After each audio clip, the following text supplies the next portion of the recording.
countdown, as you all may have seen.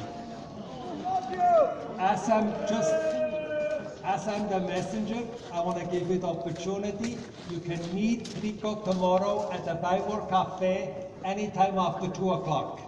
Him and I will be serving raclette cheese with potatoes. I'm not advertising it, I'm just telling you, you will have a chance to talk to Rico tomorrow, anytime after 2 o'clock at the DAGR Cafe in the market. If you have questions, the location is, everybody knows the bodega on George Street. It's basically across the street. So he doesn't know that I'm advertising tonight. Just to let you know. I met him on Tuesday night for the first time after I saw the video where everybody knows how the police was so nice to surround this place, that he was at the end only working with his 2 sons at the restaurant. I promised him to help him out today and tomorrow in anticipation a lot of truckers will be visiting. To my own surprise, when I showed up on Thursday morning, I saw the place dark. I emailed him and he told me that the landlord closed or changed the locks. So if you have more questions in regards, please come tomorrow, talk to him. I wanted to do the raclette for a long time, but this is a perfect occasion where everybody can show solidarity to Rico. That's all I had to say. Thank you.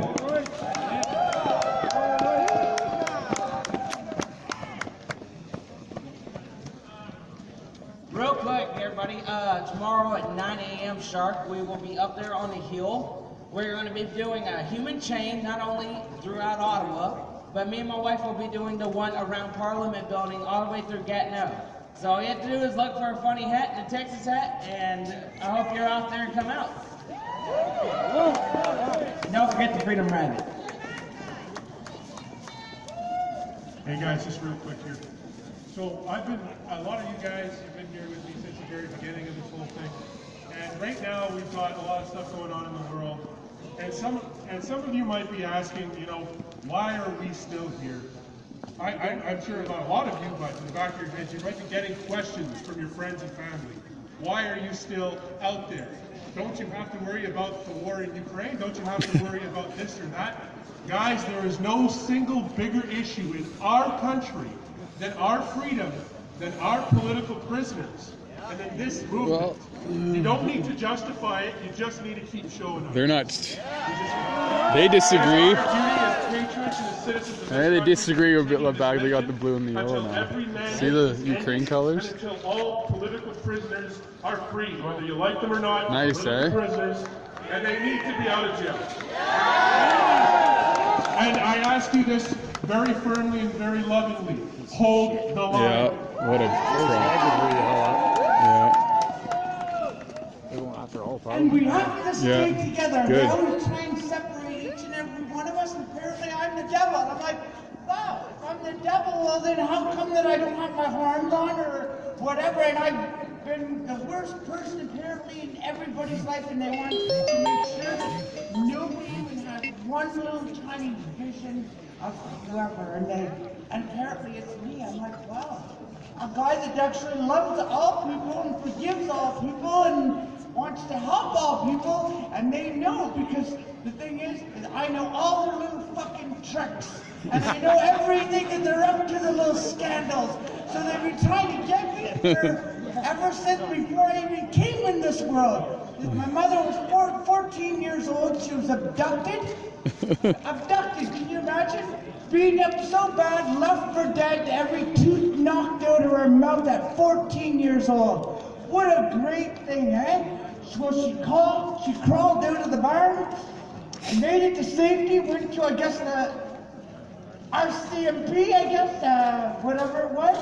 And they told her, well, you know, if you have him charged, he's gonna come back and kill the whole family. So she said, well, I better not do that then. So she went on, lived her life, and ended up being pregnant, of course, and ended up living through her life. And then over time, as I was growing up, I was beat up at different times, And I was like, what was this all about? And I didn't realize what had actually went on until I actually got public within the last 2-3 years. And I'm like, that's what it was. It's all been a targeting situation. It's beyond crazy. And that's exactly what they've been trying to do all day today. Chasing me all around the city or everywhere I go. And there's not just, I mean, not just 10, 20, 30. You're talking probably about 100 of these suckers. And they go all throughout the Reno Center, and I walk away, and all of a sudden they come back around. It's like, wow, they don't give up, these suckers. It's like, holy geez, and you can't lose them. I don't know how they keep tracking them so good, but they do. It's amazing. But anyways, I believe stay together, and apparently this is my 60th time of being alive, and it's like, wow. But I do remember this stupid place over here, behind that wall is actually a hole that drops down to 60, 70 feet in the ground.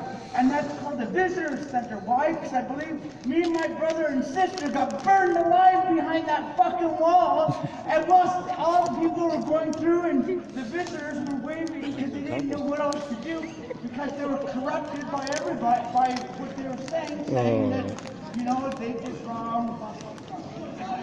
Anyways, I love you all. Oh boy, that's